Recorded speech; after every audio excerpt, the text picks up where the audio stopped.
Hello again from southeastern Finland in northern Europe. I continue my historical events video series, this time focusing on Operation Himmler. Which referred to the series of some 20 incidents, fake incidents, that were instigated at the command of Heinrich Himmler, the notorious chief of the brutal SS German Nazi military organization, who had received orders from the Nazi German dictator Adolf Hitler to manufacture, design, and then execute these fake attacks and other violent incidents along the German-Polish border in order to make Poland appear as the aggressor or attacker of Germany when the reverse was true. Aside from some extreme Polish nationalists and patriots and militarists, Poland had no realistic designs of attacking Germany except in defense, in self-defense. However, the Nazi German dictator needed some kind of superficial excuse for attacking Poland. And one of the triggers of these attacks, of course, was the Nazi-Soviet or German-Soviet non-aggression pact, which, of course, was not even meant to last for its duration, 10 years, but simply to give the two superpowers in Central and Eastern Europe, and of course the Soviet Union stretched all the way to Far Eastern Asia, time to consolidate their spheres of influence in Eastern Europe before their showdown, which of course started then in June 1941, and on the German side it was known as Operation Barbarossa.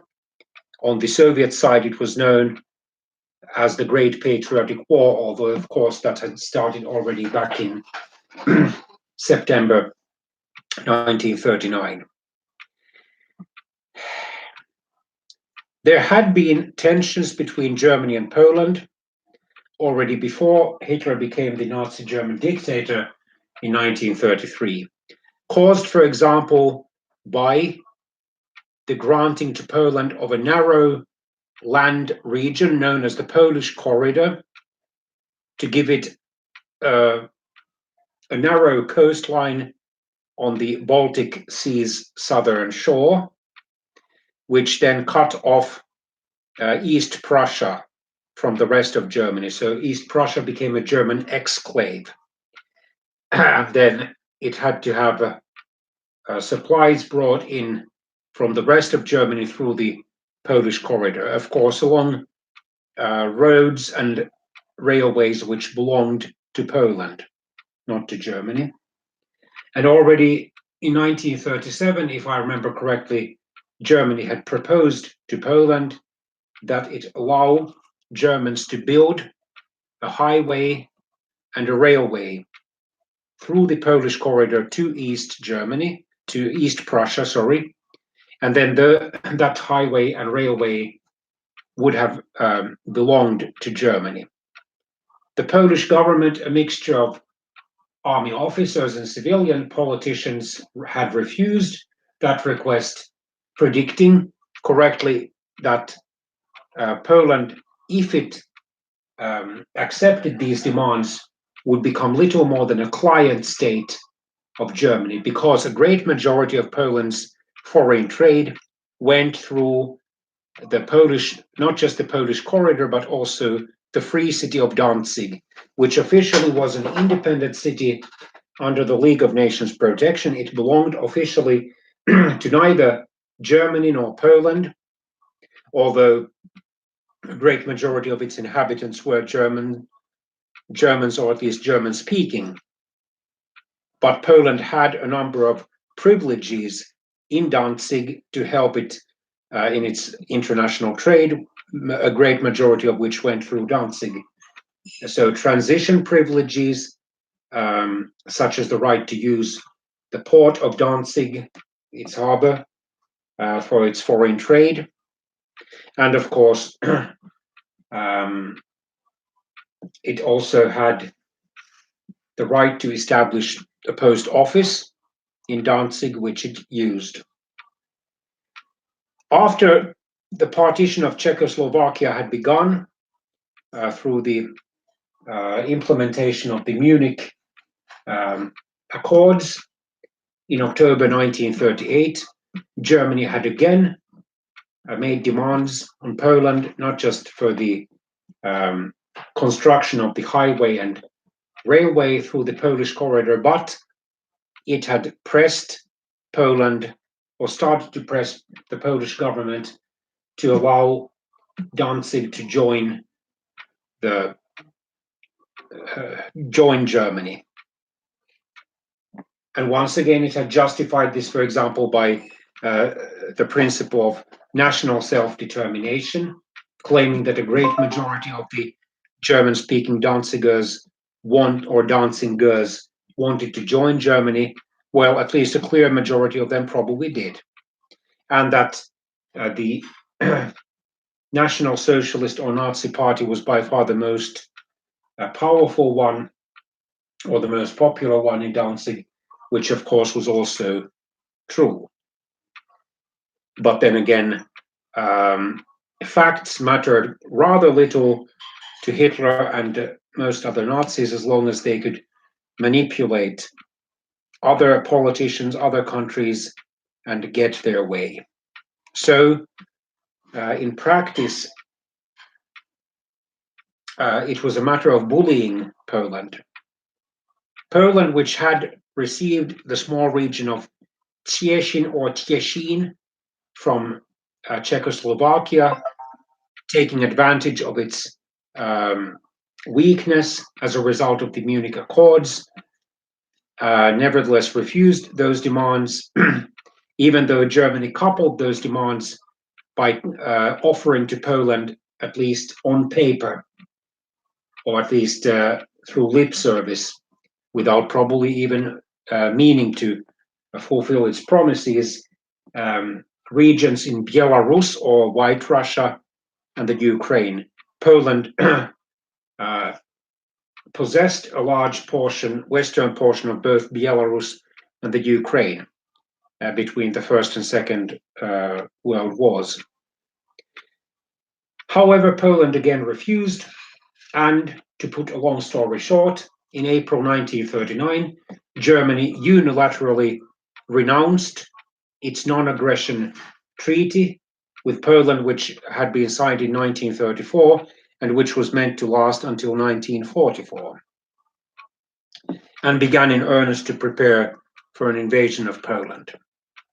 Originally, the invasion was supposed to start already on August the 26th, 1939, but the evening before, Hitler postponed the start of the invasion until September the 1st. And that postponement, however, was not relayed properly to all the German units. There were two incidents, one in the Jabłońków Pass on August the 26th, the other one at the railway station of Tarnów on August the 28th. In the first one, a group of German soldiers tried to force their way through the pass, but were repelled by their Polish opponents. And the German authorities, when questioned by their Polish colleagues about the incident, lied that an insane individual had caused it. In the second incident, I believe over 10 individuals at least had died. So in these incidents, specially trained groups of SS soldiers, Nazi German soldiers, dressed in the Polish army's uniforms,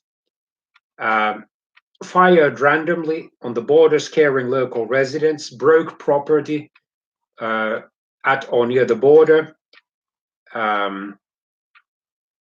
pretended to attack buildings along the border, and then retreated, leaving behind bodies of men who had been taken from the German concentration camps, or some German concentration camps, such as Dachau, and who had falsely been promised freedom should they participate in these fake attacks. And they had been dressed in the Polish army's uniforms. And then, after they had been killed, usually by lethal injection, their bodies were shot by these German SS officers for appearance, in order to make it seem as if they had died while trying to attack the German territory.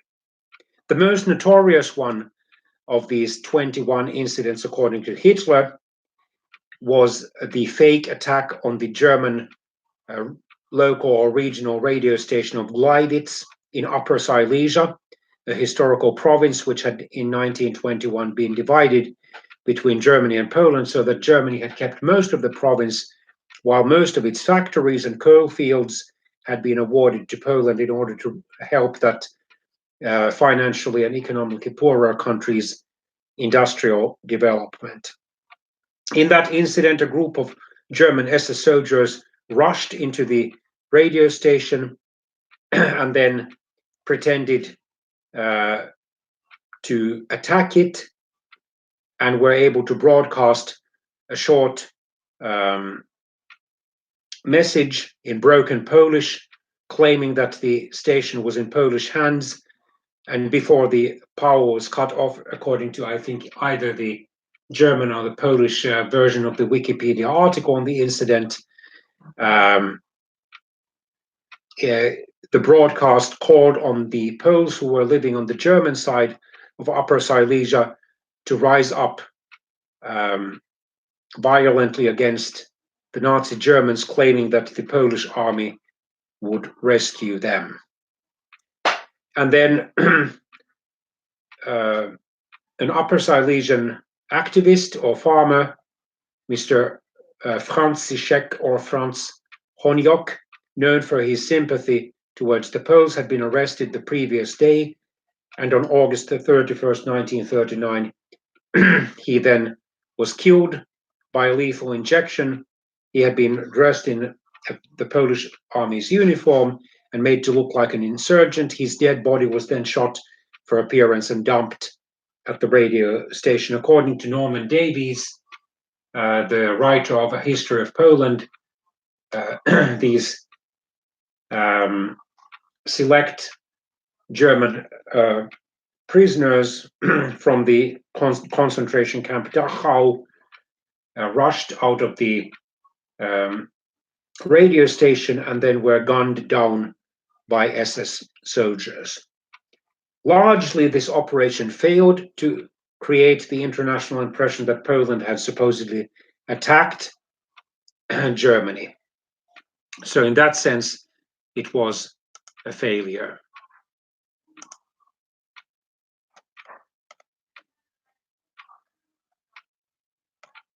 Okay.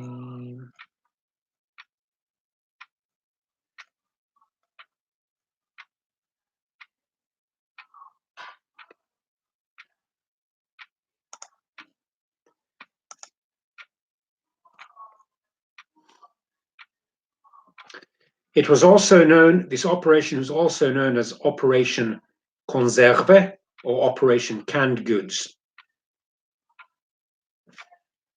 Arguably, it was the Second World War's first act in Europe.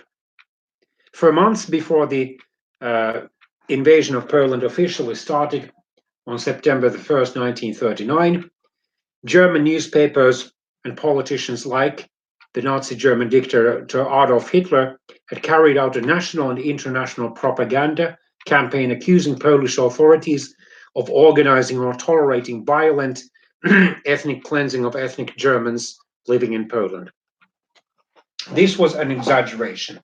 While there certainly were tensions between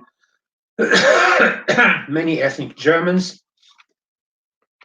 and Poles in Poland, especially in southwestern Poland, where many of them were concentrated, there was no official genocide or ethnic cleansing.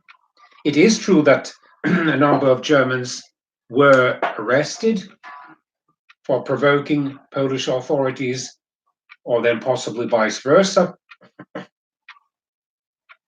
that there may have been Polish authorities' agents who provoked Germans to illegal activities. There definitely was discrimination, educationally, for example. The German language schools had to find their own funding from private sources and individuals, while the government's educational assistance was limited to the Polish language schools. And because the German ethnic minority in Poland between the First and Second World Wars was economically rather well off compared to the Polish majority, especially in the poor eastern Poland, there may have been some attempted coercive or confiscational forms of taxation. And it is also true that some or several hundreds of thousands of Germans had gradually immigrated to Germany in order to escape the discrimination which they had encountered in Poland. But there was no massive genocide, nothing compared to the genocide of many Poles that took place by Germans, Nazi Germans, and their allies during the Second World War, let alone Poland's Jewish minority, which shrank from 3.5 million at the outbreak of the Second World War to just maybe 500,000 by 1945.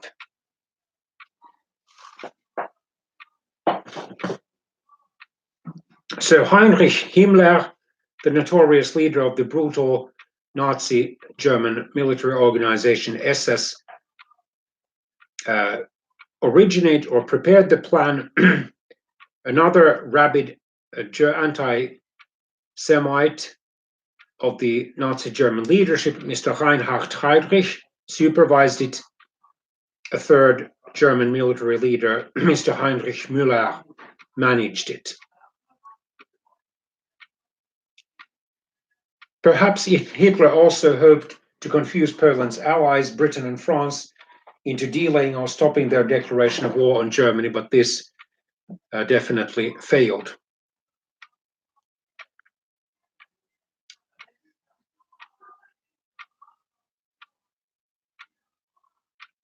So there were several separate operations during the Operation Himmler, including staged attacks on the strategic railway at Jablonka Pass or Jabłońków incident, located on the Poland-Czechoslovak border, or the Polish-Slovak border, after the dismemberment of Czechoslovakia and the creation of the puppet Slovak state, which was totally dependent on Germany politically. And then, as I said, the Gleiwitz incident. Then the German customs station at Hochlinden, today part of the Rybnik Stodowy, and Gleiwitz is today known as Gliwice. The Forest Service station in Pichen, now known as Bycina.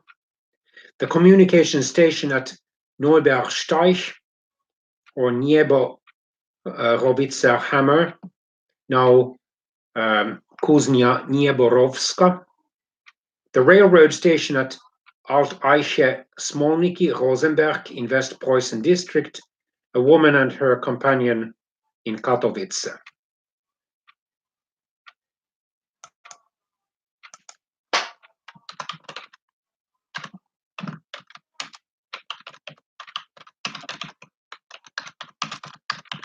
And then in the Tarnów railway station bombing,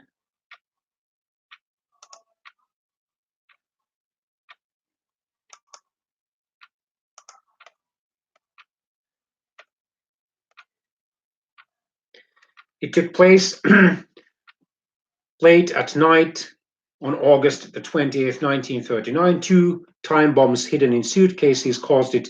20 people died, 35 were injured. Mr. Antoni Guzzi perpetrated the attack.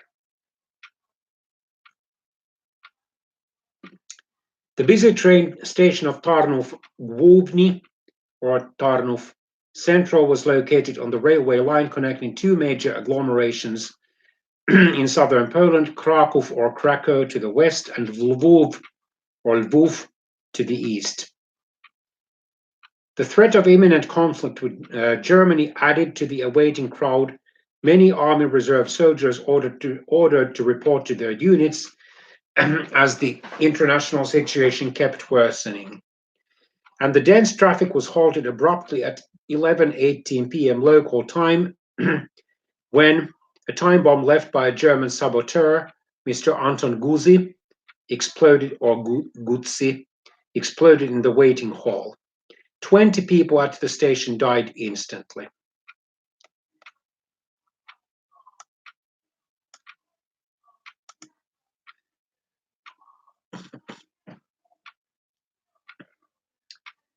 So in the Gleiwitz incident on the night of, or late on the evening of August the 31st, 1939, a small group of German operatives dressed in Polish uniforms led by Mr. Alfred Naujoks pretended to seize the Gleiwitz station and then broadcast in broken Polish a short anti-German message. Several prisoners, most likely from the Dachau concentration camp, and Mr. Franciszek or Franz Honiok, a local Polish Silesian activist, were left dead on the scene in Polish uniforms. On September the 1st, in a speech to the rubber-stamped German parliament, the Reichstag, which was filled with Nazi Germans and Nazi sympathizers, Adolf Hitler cited the 21 border incidents, according to him, as justification for Germany's defensive action against Poland. I can no longer find any willingness on the part of the Polish government to conduct serious negotiations with us. These proposals for mediation have failed because in the meanwhile there, first of all, came as an answer the sudden Polish general mobilization, followed by more Polish atrocities. These were again repeated last night. Recently, in one night, there were as many as 21 frontier incidents. Last night, there were 14, of which 3 were quite serious. I have therefore resolved to speak to Poland in the same language that Poland for months past has used toward us. This night, for the first time, Polish regular soldiers fired on our own territory. Since 5:45 a.m., we have been returning the fire. I will continue this struggle no matter against whom until the safety of the Reich, meaning Nazi Germany, and its rights are secured. So by around July 1939, thousands of ethnic Germans in Poland had been secretly prepared for sabotage and guerrilla warfare by the Breslau or Wrocław Office of the Abwehr. Their activity's purpose was to provoke anti-German reprisals that could be claimed as provocations by the Germans.